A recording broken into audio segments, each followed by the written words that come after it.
Thank you so much, Jejin, for that warm introduction. Before I start, I just wanted to thank Dr. Jejin Lee, Dr. Stephen McDowell, and everyone at FSU for having me. It's such a great honor to be able to speak at this conference. And I really wanted to be in Tallahassee to give this talk in person and to meet all of you. But unfortunately, in case you cannot tell, I've been battling a very bad cold. And so I had to cancel my flight and everything. My voice is still not back to normal. I usually sound much better than this. But I'm hoping that you guys will still be able to understand what I say.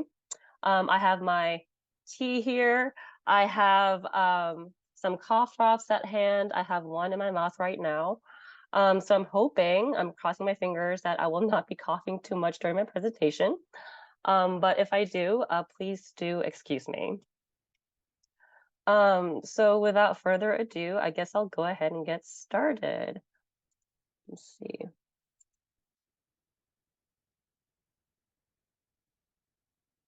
Sorry, if you hear me chewing, it's me chewing on my cough drop. I think I'll need another one. Okay. All right, I think I'm sharing the right screen.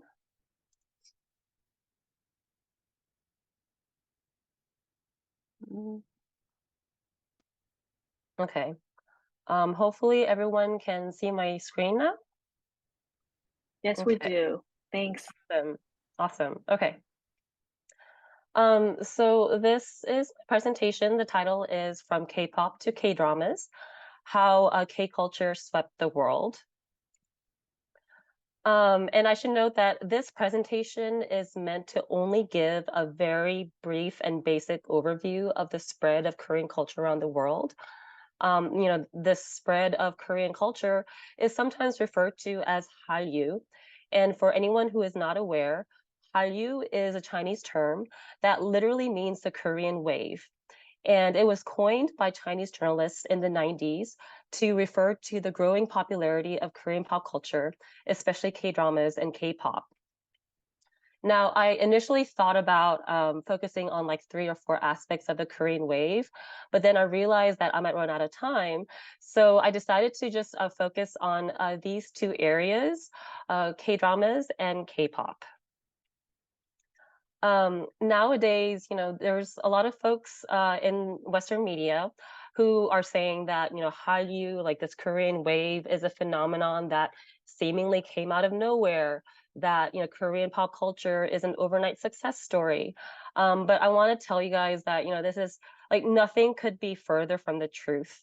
And one of the main points of my presentation will be to show that this Korean culture wave has been years, even decades in the making. And yes, K-pop groups like BTS and Blackpink and K-dramas like Squid Game, they may have taken the world by storm, but they were able to do so largely because South Korea had already built a solid foundation in these industries. And again, like the rise of Korean pop culture has been happening for decades. It's just that I guess, mainstream audiences in the West, especially here in the US, were just one of the last ones to catch on to this Korean wave. So first, we'll start with K-dramas. And just very quickly, K-dramas are simply South Korean scripted TV shows. Traditionally, K-dramas usually tended to fall under one of 3 categories, romance, period dramas, aka historical fiction, and family dramas. But in more recent years, especially with the advent of streaming, we've seen a greater diversity of K-dramas across all genres like crime, sci-fi, thriller, and horror. Excuse me. And what makes K-dramas so appealing to so many people around the world? This is a question that I asked a bunch of US-based K-drama fans in 2021. I asked them why they love K-dramas. And these were the 6 things that came up the most. So first, the storytelling is really engaging. K-dramas oftentimes have very intense, sometimes melodramatic storylines. And they're also somewhat fast paced, so that keeps viewers engaged throughout the show. There's also very strong character development. Oftentimes, there's a lot of focus on the character development, sometimes even more so than the actual plot. So viewers are able to develop this deep emotional connection with the characters. And as anyone who's seen a K-drama can probably attest to, K-dramas will make you laugh and cry, sometimes in the same episode. There tends to be great acting. Some K-dramas have really crazy, absurd storylines, but the great acting makes everything believable. The production value also tends to be really high for K-dramas. So we're talking about things like set design, cinematography, costumes, etc. They're often pretty excellent and in a single season. Um, so because they have this single season format, these K-dramas usually don't drag on for multiple seasons. I mean, that still applies to a lot of K-dramas today, but again, that is also changing largely due to Netflix. Now, the K-drama craze started in the 1990s in Asia, where K-dramas began to spread outside of Korea, starting with China. And at the time, China was undergoing this massive economic growth, and there are many Chinese people who were looking to consume pop culture content. So it was perfect timing for Korea to export its K-dramas to China. And here on this slide, I've included a few of the earliest K-dramas that were exported to China and became successful. Well, actually, the first one, Jealousy, that was the first K-drama to be aired in China. It aired in 1993, and it wasn't too successful. But then later in 1997, you had these dramas called What Is Love and Star in My Heart. And they were really popular in China. They're watched by about 150 million people there. And then on to Japan. Then in the early 2000s, the K-drama craze spread to Japan. And this one particular drama, Winter Sonata, like it's a romantic melodrama. And when it aired in Japan in 2003, it had a viewership rating of over 20%, which is huge. And there were, tons of middle-aged Japanese women who went gaga for the drama's lead actor, whose name is Bae Yong-jun. And thanks to this drama, the image that many Japanese people had of Korea and of Koreans greatly improved. So this drama in particular was a huge hit in Japan and really sparked the Korean wave there. Um, and throughout the 2000s, there were many different K-dramas that became super popular in many parts of Asia, and I've included some of those here, including one of my favorite K-dramas of all time, Coffee Prince. And meanwhile, in the Middle East, K-dramas also started becoming really popular over there in the 2000s. And one of the key factors that really helped K-dramas become popular in the Middle East was the lack of sex and violence in K-dramas, and that really worked for audiences who lived in more, socially conservative regions. And the 2003 historical drama, Jewel in the Palace, that was the first globally successful K-drama. It eventually aired in over 90 countries. And in Iran, in particular, the show's viewership rating was over 90%. And so, as you can imagine, it was one of the most popular shows ever in Iran. And it also sparked a Korean language and culture craze in Iran that continues to this day. So that's Jewel in the Palace. And then later, another historical drama called Jumong. received similar viewer ratings in Iran. I think it was like 85 or 90% around there. And Queen Sunduk, which came out in 2009, was yet another historical drama that was popular in the Middle East. Now, besides Iran, K-dramas have also been popular in Iraq, Egypt, the UAE, Qatar, Saudi Arabia, Bahrain, and Turkey. So many different countries throughout the Middle East. And also, over in Latin America, many viewers there gravitated towards K-dramas because, they found them to be somewhat similar to their telenovelas, especially with the emphasis on the characters' emotions. And it also helped that some K-dramas were sold to Latin American TV stations for really cheap, or they were even aired like free of charge. So, that definitely helped audiences get easy access to K-dramas. And also, I don't know what the average age of the people attending this webinar is, but back in the day, we had these things called VHS tapes. And the only way you could watch K-dramas was to go to your local grocery store, your local Asian grocery store, or your local Asian supermarket and rent K-dramas on these VHS tapes, which were essentially, bootleg copies of these K-dramas. And oftentimes it was the Latino employees who were working at these Asian supermarkets who had to copy the K-dramas onto the VHS tapes. And so they were basically forced to watch them as they were making these copies. And at the time, I don't think these K-dramas did not have English or Spanish subtitles. But apparently, I guess at least some of these employees still found these shows to be enjoyable regardless. And so they would phone their families back in Latin America and they'd recommend, which K-drama to watch. And I should also mention that, in some Latin American countries, there were many K-dramas that had better viewer ratings than local telenovelas. And here I've included just a few of the K-dramas that were really popular in Latin America. Excuse me. Excuse me. And this is a map of some of the K-dramas that were really popular in different countries around the world.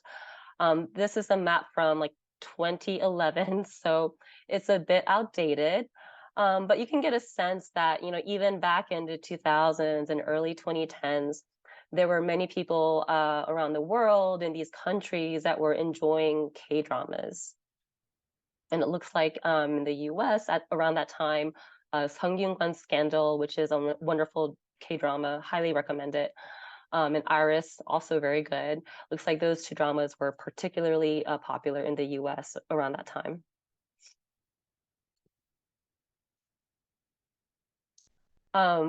Now, like, I don't know how many people here have been watching K-dramas for a very long time, like I have. But if you have been watching them since like the 90s or like 2000s, you might remember this website called My Soju. It was an illegal website where you could watch K-dramas for free, but the video quality was pretty bad and the subs were even worse, like the subtitles were even worse.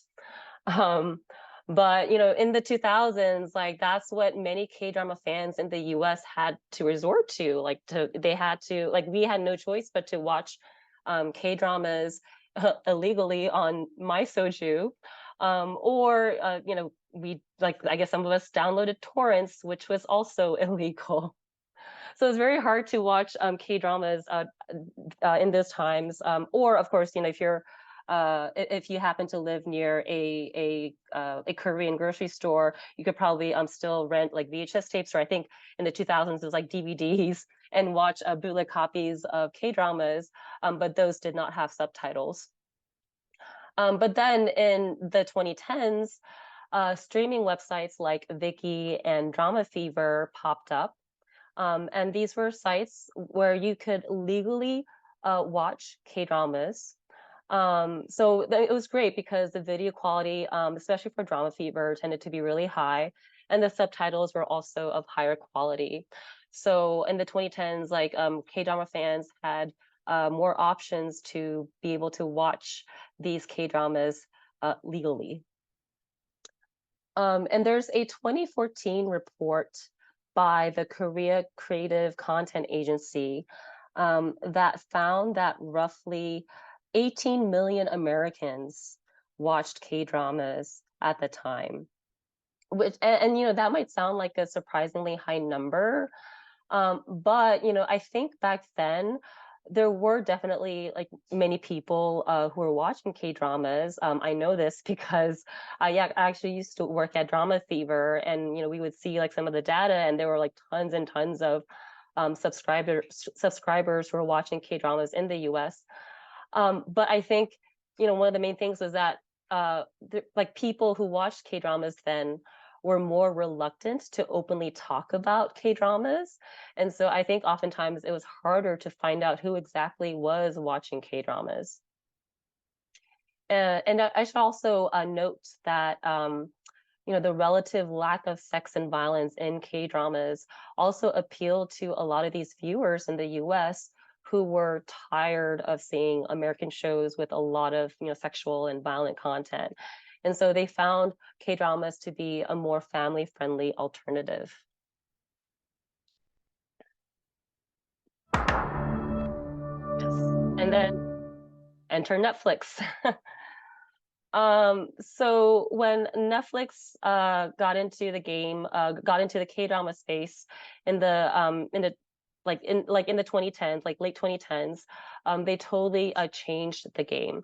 So Netflix launched in Korea in 2016, and they actually got off to a really slow start there.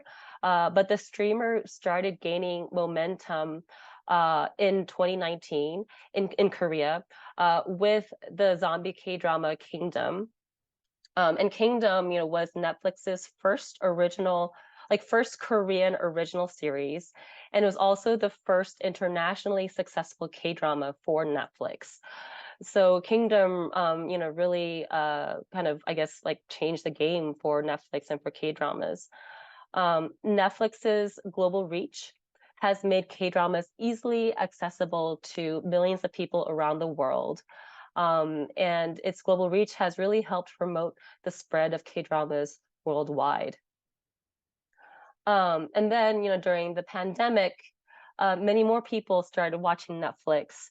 And many of these people, you know, while they're figuring out, you know, what to watch on Netflix, just somehow stumbled onto K-dramas and started watching them. And so between 2019 and 2021, viewership of K-dramas on Netflix in the US increased by over 200%. Um, and here I've just included some of the Netflix original K-dramas that were not only global hits, but were also in Netflix's top 10 in the US. So obviously there's Squid Game, which was #1 in over 90 countries in 2021 when it came out. And to this day, Squid Game remains as Netflix's most watched show ever.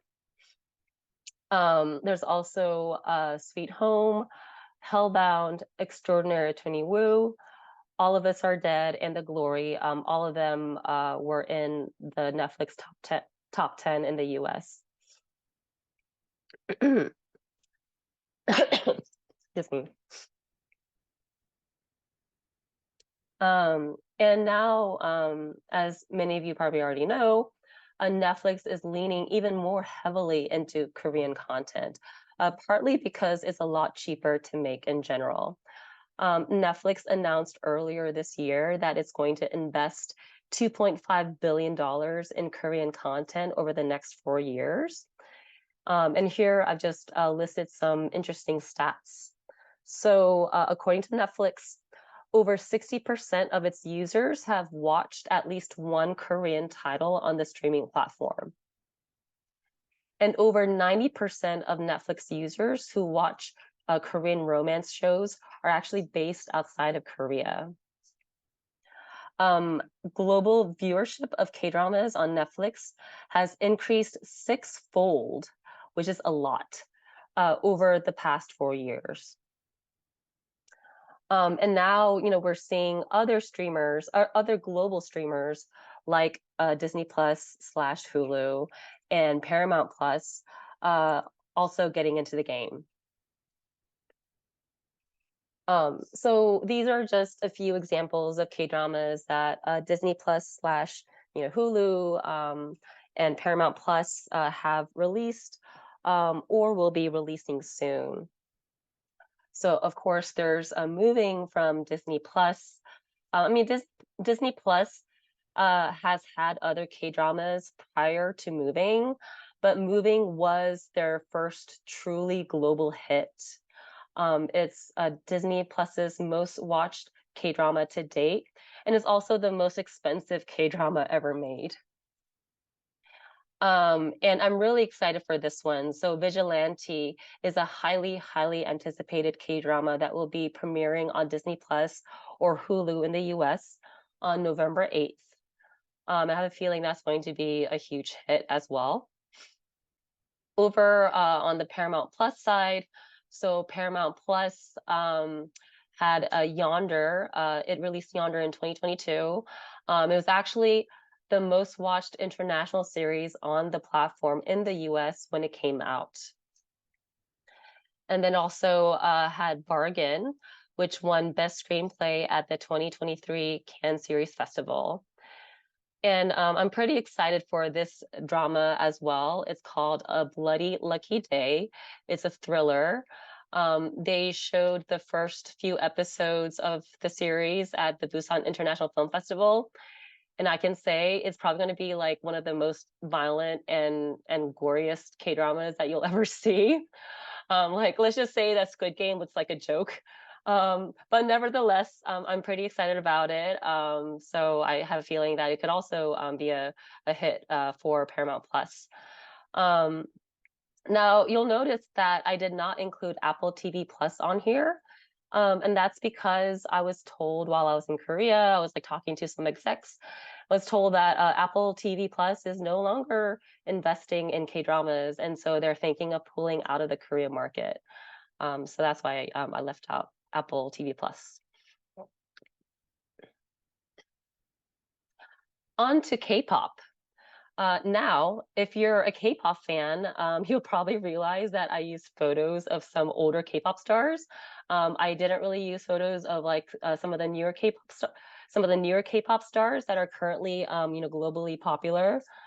So these are all like first and second generation K-pop artists.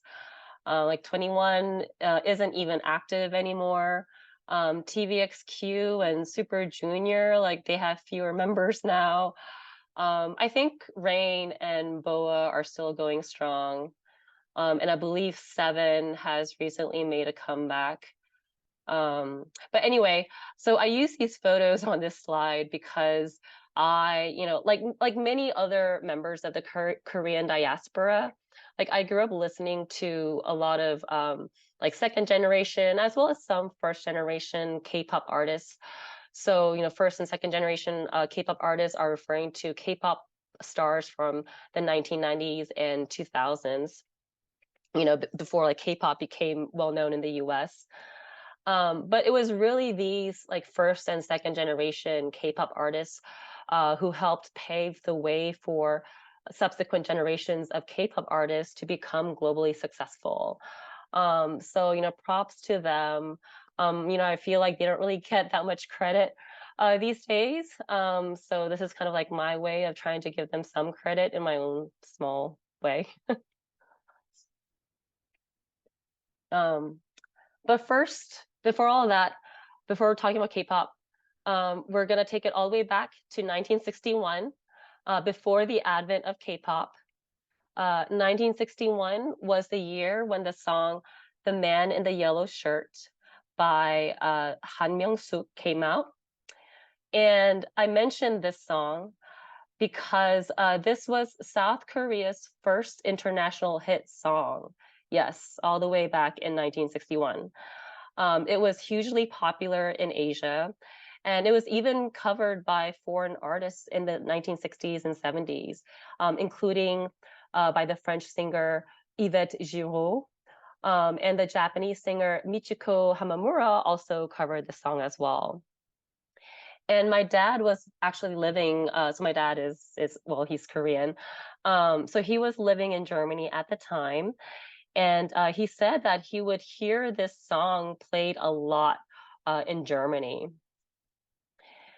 And I should mention that, the singer Han Myung-suk is oftentimes dubbed by Korean media outlets as the first international Hallyu star, or like the first ambassador of the Korean wave, because she had traveled throughout Asia, giving concerts to promote and to perform this song because it was so popular. She was very much in demand in Asia at the time. So anyway, I'm gonna go ahead and play this first clip, which is a recording of the original song. I'm just play a snippet of it. I'm not gonna play the whole thing, just so you can hear what the actual recording sounded like. So here we go. New York's route forward is clear, Okay, well, and I we guess we'll have to deserve wait for mass ads. transit as great as our city. That's what congestion.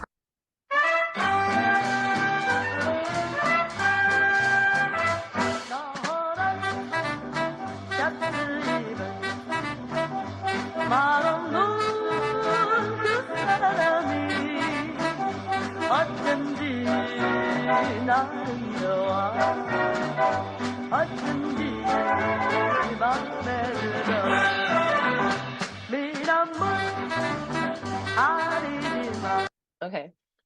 And the second clip that I'm going to play for you is a clip from one of her performances of this song, just so that you can see what she looked like and what the vibe was like back then and how she performed on stage. 다음엔 여러분들이 너무나 잘 아시는 분 Yeah, 한명숙 fast forward a 씨. bit.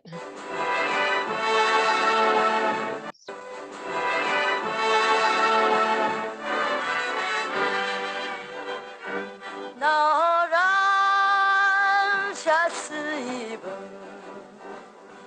말없는 그 사람이 어쩐지 나는 좋아 어쩐지 맘에 들어 미남은 아니지만 씩씩한 생김. Okay. Now, around the same time, there were also the Kim sisters, and they were a trio of real life sisters who sang and played a bunch of instruments. And like many other Korean musicians at the time, they started out performing for American soldiers who were stationed in Korea. But in the Kim sisters' case, because they were so good, they were later invited to perform in the US.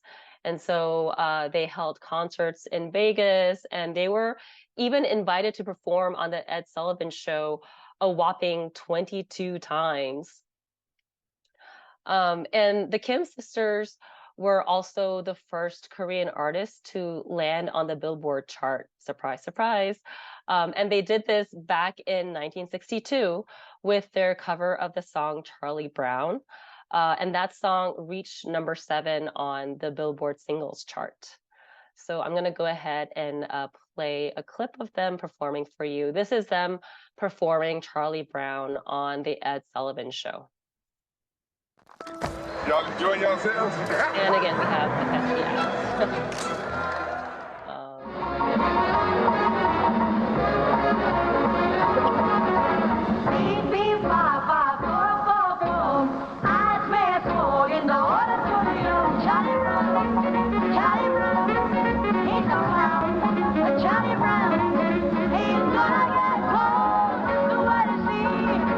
Everybody, you repeat me.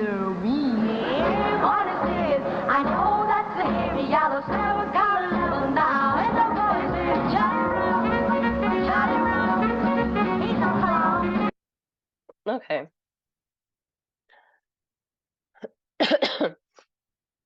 Now, of course, there are many different types of Korean popular music. There's like hip hop, there's rock, there's, what Koreans call ballads, which is kind of like adult or adult contemporary in the US. There's also something called trot, which is like, as my friend Bernie Cho would say, he's this Korean music exec or like Korean American music exec. He oftentimes describes trot as Korean country music. So there are many different types of Korean popular music, but here we're going to focus on K-pop. And of course, K-pop itself can have multiple definitions, but specifically for our purposes, we'll be referring to music that's performed by K-pop idols, and usually by girl groups and boy bands, because that's the kind of Korean popular music that's become globally popular. And I think it's what many people often think of today when they hear the term K-pop. Now, what do we mean by K-pop idols?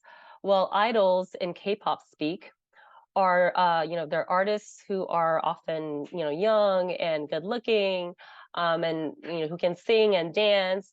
Many of them have, huge and loyal fan bases around the world. And all these K-pop idols go through a very rigorous training program that's run by their agency before they debut. And so, while we won't have time to delve into the actual history of K-pop, if anyone out there is, interested about, learning or is interested about like the history of K-pop, if anyone is curious about, how K-pop idol music came about, I really recommend checking out this documentary called K-pop Revolution. It's on YouTube. And it really takes you through like kind of like the birth of Korean popular music and also like the birth of the K-pop idol system and how K-pop got to be where it is today. A really good documentary. Highly recommend checking it out. Now, I do feel like I have to mention this particular group, HOT, because they're kind of the group that started it all. Now, HOT debuted in 1996 as a 5-member boy band.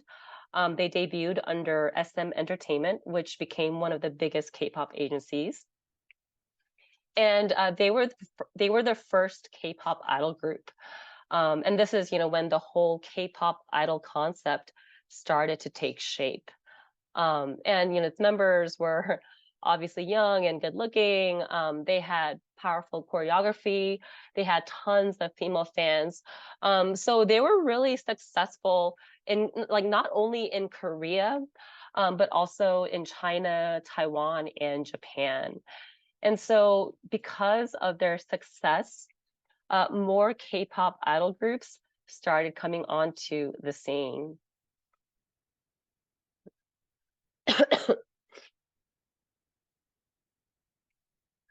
But then in 1997, the Asian financial crisis, which in Korea is usually called the IMF crisis, happened. It absolutely devastated the South Korean economy. And so Korean music execs basically had no choice but to start looking to export K-pop to other countries. And so K-pop artists and their producers started making music that they thought might also do well overseas.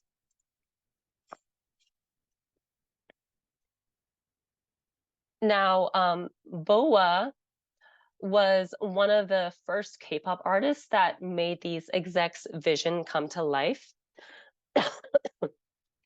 Excuse me. So BoA debuted in 2000, and she was the first solo K-pop artist to find success outside of Korea. And her agency even made her take Japanese language lessons. So she got really good, and because her grasp of the Japanese language was pretty good, it really helped her become a superstar in Japan. And her enormous popularity in Japan, as well as some other parts of Asia, like that really proved that uh, idol K-pop could be marketable and appealing outside of Korea. So first you had like HOT's success that proved that K-pop might be marketable outside of Korea, and then like BoA just like further proved that. And then, by the mid and late 2000s, you already had K-pop groups like, TVXQ, who were selling out concerts throughout Asia. And that's TVXQ right there. Also known as Dongbang in Korean, or Toho Shinki in Japanese. Anyway, and besides having K-pop idol trainees take foreign language lessons, these K-pop agencies sometimes, deliberately formed groups with at least one non-Korean member. And that was so that they could target, different markets outside of Korea. And sometimes, there were entire subunits that were targeted at specific countries. So for example, like Super Junior M and XOM, which are both inactive now, they were meant to target China. And NCT's subunit WAVE is also meant to target audiences in China.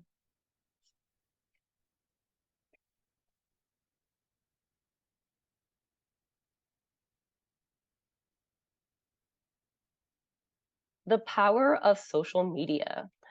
So I would say that, social media, especially YouTube, is probably the single biggest factor that, really made it possible for K-pop to become a global phenomenon. K-pop agencies like really leaned into using YouTube to upload music videos of their artists that, people around the world could watch for free. And it was a really easy way for these agencies to promote their artists to a global audience. And you can contrast that, with like J-pop, whereas like, Japan, has some very strict copyright laws that discourage content from being uploaded to platforms like YouTube where people can watch it for free. And so I think, this really limited J-pop's global reach in the end. Back to K-pop. Now with K-pop, it also helps that there's a lot of emphasis on visuals. So you have like the flashy outfits, there's the slick choreography, you have music videos with really high production value. Like I've heard from people who've said that, they feel like, watching a K-pop music video is like watching a Hollywood movie in terms of the quality.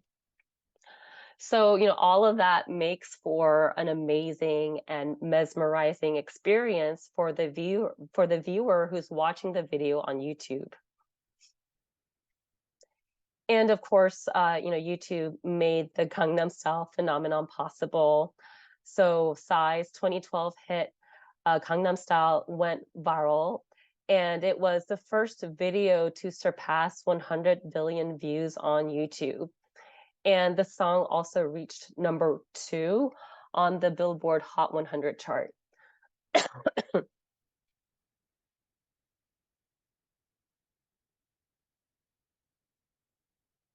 And I feel like, nowadays you can't really talk about K-pop without mentioning BTS.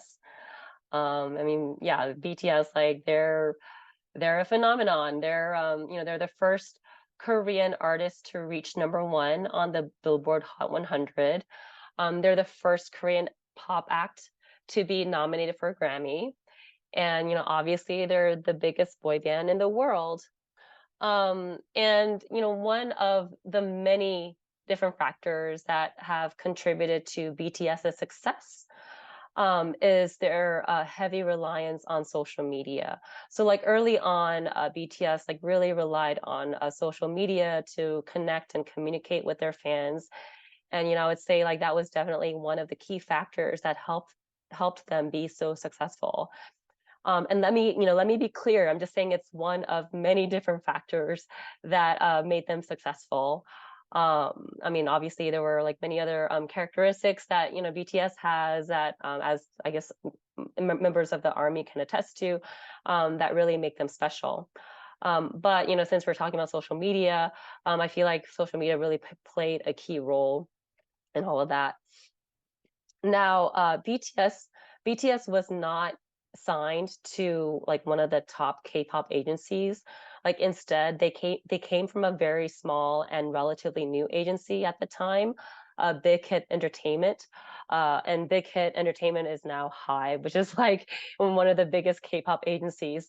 But at the time, like back then, it was small. It lacked a lot of resources, and because Big Hit lacked name recognition, there are many people in the industry who did not think that BTS could succeed. And as a little known agency, it was difficult for Big Hit to get traditional media opportunities inside Korea for BTS.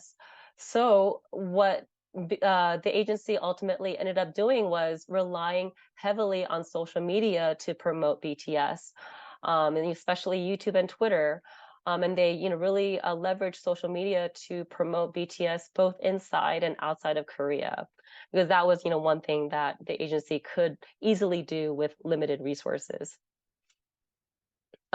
Big Hit, again, it's now called HYBE, also created its own online platforms, Weverse and VLive. And BTS members could use these platforms to interact with their fans. So that, made the fans feel, much closer to these BTS members, and to like get to know their personalities as well.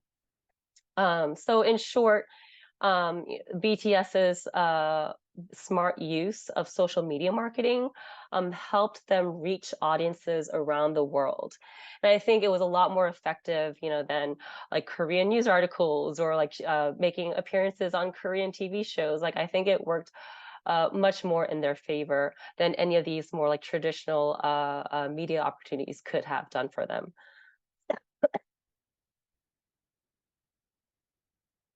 And also, before we move on, let me just say that, I first started watching BTS videos back in 2014. And even back then, like I could tell that they're going to be big someday. But I just had no idea that they would be this big. But I knew that they would get big someday. So I call that. And K-pop now is global, very much global. Most K-pop fans today are actually not Korean. About 90% of K-pop fans are based outside of South Korea. And that's why international fandoms are so important to K-pop groups today, because many of these K-pop groups, they rely on fans outside of Korea to survive and to thrive. And these are some graphics that were pulled from Korea Jungang Daily, which is like one of the top newspapers in Korea. And they're basically showing like K-pop artist YouTube views by country. So if you look at, excuse me, if you look at BTS, the country where people are viewing, where the highest number of people, or I guess like the highest number of views for BTS videos is Japan, and Korea is like number 6. For Blackpink, the highest number of views for Blackpink videos on YouTube is coming from India, and Korea is like all the way down at number 10. And then for Stray Kids, well, Korea isn't even in the top 10. And Stray Kids is like, a great example of a K-pop group that is much more popular outside of Korea than inside of Korea. And let me just say, if you're not a K-pop fan, you might not be aware of this, but K-pop fans are like super passionate. I mean, the level of dedication and loyalty that many international K-pop fans have for their favorite K-pop groups tends to be like really, really high. I would say that K-pop fandoms are like some of the most passionate communities that exist today. And actually, like a lot of the media coverage that you see in the US about, K-pop groups like BTS and Blackpink happens purely because these media outlets want the clicks and the views, and they know that they will get them with these K-pop idol groups. Because anytime an article about a K-pop girl group or boy band is published, their fans in the US, Europe, Latin America, and especially Southeast Asia will like it and reshare it like crazy. And so, that's why when you look at tweets about, say, like American mainstream artists, like even the most popular ones usually get a few hundred retweets and likes tops. But with K-pop groups, it's common to see likes and retweets in the thousands or even tens of thousands. So like I just shared a couple of examples here. And like this first tweet is about like Taylor Swift, which got like I guess like a few hundred likes and retweets. And then compare that with this tweet about the K-pop girl group IVE, which got like thousands of likes and lots of retweets as well. Now, like I should mention that like I have seen the tweets about Taylor Swift that get shared like tons and tons of times, and it's possible that Swifties did not catch on to this tweet. Like maybe they didn't see it, but my point is that in general, as a whole, articles like news articles about K-pop groups tend to be liked and shared a lot more than articles about like other kinds of artists, and that's all because of these passionate K-pop fans that are out there. And if you look at the comments on K-pop music videos on YouTube, chances are the vast majority of these comments will not be in Korean. Like instead, you'll see fans commenting in English, Spanish, Portuguese, Indonesian, Thai, French, etc. And if their favorite K-pop artist, comes out with a new music video, like many of these fans will replay these videos over and over again to support their favorite artists. And that's why so many of these, K-pop music videos get tens of millions or even hundreds of millions of views in a very short period of time. So I included one example here. This is a screenshot of the music video for 17, which is a K-pop boy band. It's a music video for their new song, God of Music. Yeah, God of Music. And these are, screenshots of like some of the YouTube comments that you'll find on their YouTube music video.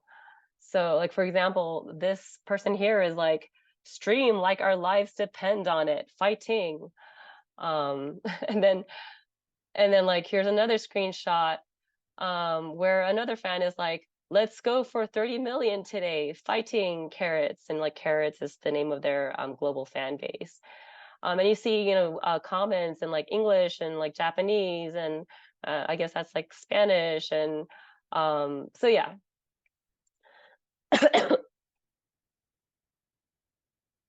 And this whole K-pop model has become so successful that it's now being replicated in multiple countries. So for example, there's the girl group XG, whose 7 members are all Japanese, but they sing in English. They debuted only last year, but they're already immensely popular. And now you also have US music labels who are working with Korean K-pop agencies to create their own K-pop groups.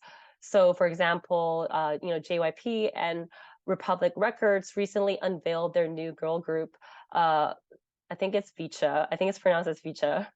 And their members are all American. And I'm going to go ahead and just play a snippet of this clip, just so you can see like how this whole K-pop concept is being applied to other countries. You're Elvis Presley. Again, like after the ad. Sure. I love you, daughter. Okay, I'm gonna skip to the dance. Be right by your side. When I was low, you built me up and brought me so high. Do you feel special? Do you feel a place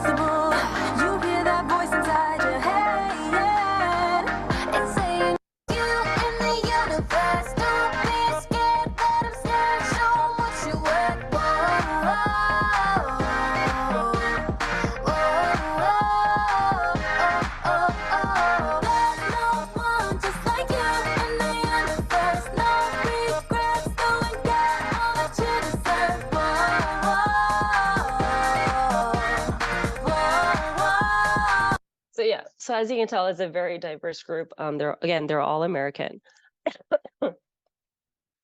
And Hyde has teamed up with Geffen Records to create a new global girl group, which they're saying will be like the world's biggest girl group. And it's similar to K-pop competition shows in Korea, like Hybe and Geffen are planning to choose the members for this group through an audition program called Dream Academy, which you can watch now on YouTube. And I'll just play a very short. Dream Academy. And maybe I'll fast forward, or maybe not. Anyway, you can find the video on YouTube. You can follow along to see which members will be eliminated and which members will become part of the group. And who knows? Like maybe this is how the K in K-pop will eventually get dropped. So there you go. And that is the end of my presentation. 감사합니다. Thank you so much for bearing with me to the end. I know I probably sounded like a frog, but again, like, thank you so much for putting up with me. And I hope you learned a thing or two from this presentation.